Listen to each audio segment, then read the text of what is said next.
up, everybody? Welcome back to my channel. Today I wanted to talk about the Eurocompulsion tune for Alfa Giulias. I recently received mine, and I noticed online on YouTube not a lot of people are doing reviews of the tunes. I've had mine installed for a little over a month now, and I absolutely love it, guys. I love this thing. I think that the Alfa Giulias should come this way from the factory. If you have any questions about modifications that I've made or where I got parts from, please just let me know. I have no problem with letting people know. I'd also like to give a huge shout out to Eurocompulsion for the tune itself and for answering a lot of the questions that I had. I'd like to give a shout out to Madness Auto Works. Definitely, they worked with me countless times on orders that I had and all those types of things. Those guys are great over there at Eurocompulsion and at Madness Auto Works. I'd also like to thank the YouTube channels Modded Motors and Texas Mako. You guys have kind of given me inspiration to start YouTubing again, so I really appreciate that. Keep up the great work. Modded Motors, you guys are awesome. I watch all your stuff. Texas Mako, you know, my Instagram is Tuned Alpha. I've hit you up quite a few times, and I know you've messaged me and commented on a lot of my stuff on Instagram as well. So congrats on your quadrifolio. I'd like to start out with the pros of the Eurocompulsion tune. I got stage 2 mapped to dynamic, stage 1 mapped to normal mode.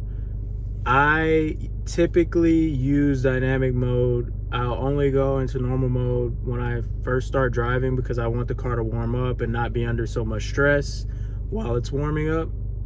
So specifically, I would say dynamic mode, stage 2 is the way to go driving this car if you want to have fun. Like, it is absolutely exhilarating to drive. That is one of the biggest pros of this tune.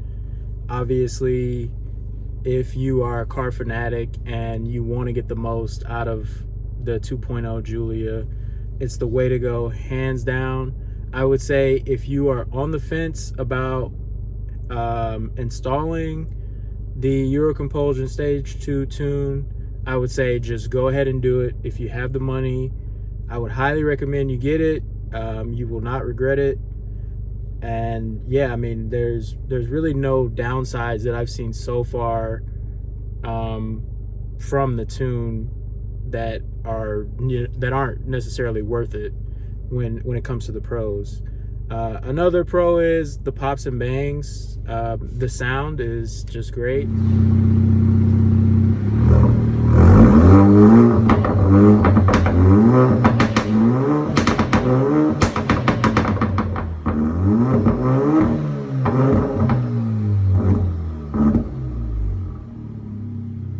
You know, when you're in the city, when you're driving on back roads and tunnels, all those types of things, you're going to get great sounds when you initiate the pops and bangs.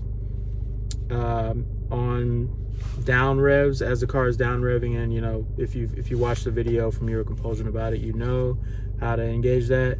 The pops and bangs is amazing, sounds great. It's just icing on the cake for me because the car drives great as well with this stage 2 tune. So that is another pro, the pops and bangs.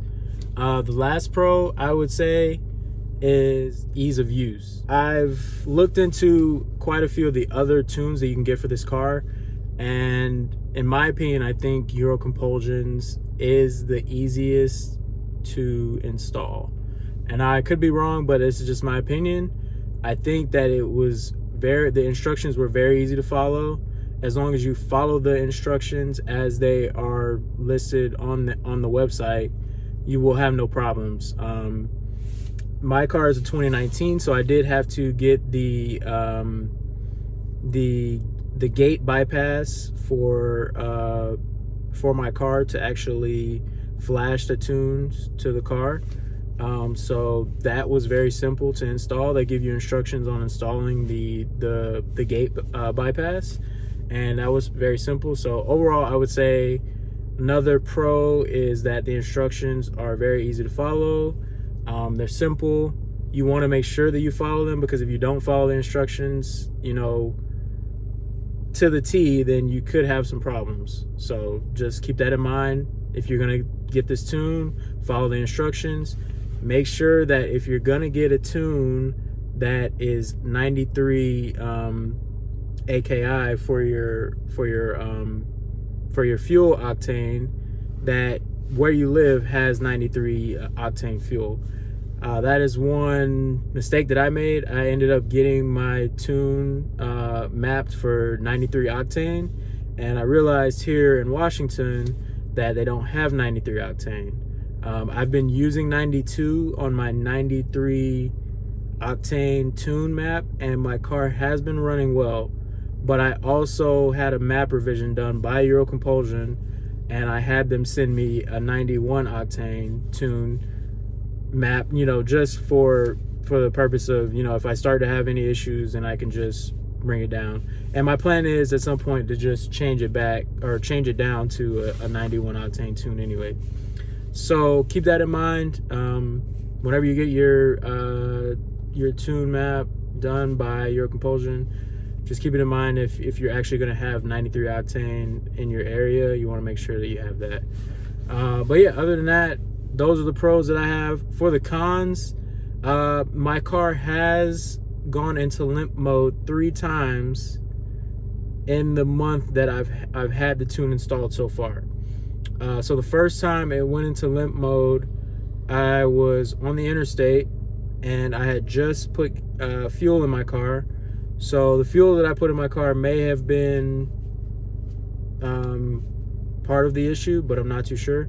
Anyways, it was on the interstate, gassed it pretty hard, and the car immediately went into limp mode. I pulled over, cycled the car a few times, and when I got back on the interstate, the car was fine. The second time was also after getting fuel. I was just driving down the road and the car went into limp mode, and I just cleared the codes using my using the Eurocompulsion tuner. And then the last time that it happened, the car actually wasn't warmed up. It was in dynamic mode, and I gassed it pretty hard trying to get the pops and bangs to go off, and the car went into limp mode. For that time, I also just used the Eurocompulsion tuner to clear the code, and it was fine. So those are really the only problems that I've had. So I would say one con is that your car may go into limp mode more than usual, and that is going to be whenever you're pushing it. For one, that's the only time I've seen it happen, is when I was pushing the car. And I guess the fuel may have been one of the problems, but I'm not too sure on that. Just make sure that you are using the right fuel. Don't be like me. My car has been running well. I don't, hopefully nothing terrible happens to the motor, but I wouldn't recommend running the 92 on a 93 octane tune. It's what I'm doing now, and I did talk to the guys at Eurocompulsion, and they told me that it was fine as long as I don't track the car. But again, I wouldn't recommend it. Do it at your own risk. Yeah. So really the only con I would say is that you will experience limp modes in some cases. And I would say another con is that whenever you take your car into the dealership, you will have to reflash it to stock. If you do not reflash your car to stock, you can have some issues, because the dealership will run updates or whatever they're going to do, and it's not going to work right. You'll have to end up sending your tuner back to Eurocompulsion to get them to unlock it and all these other types of things. I don't know the full details of it, but you do need to retune your car to stock whenever you take it to the dealership. And it's kind of a pain in the butt, like I just took my car to the dealership recently. It was already phase 2 tuned, and just having to tune it back to stock, I had to set out time to do that and all that. It's not like a huge process, but kind of is a pain. So that was the last con that I would say about this. Overall, the Eurocompulsion tune is grade A. It's everything that I could have asked for. Thank you again, Eurocompulsion, for everything. Certainly a satisfied customer. Like I said, it's been a little over a month. I've had the Phase 2 tune. Everything's been going great. I'll give you guys an update probably around the 6-month period to see how my car is doing and all those things, and let you know about changes that I've made. So stay tuned to my channel, please, because I plan to post some more videos, like I said, revving my car into different stage tunes and doing some point of view driving back roads here in Washington. And if there's anything else you guys would like to see, please let me know. I'm definitely eager to get back into posting on my channel. Thank you to everybody watching, and I hope you guys had a great Memorial Day.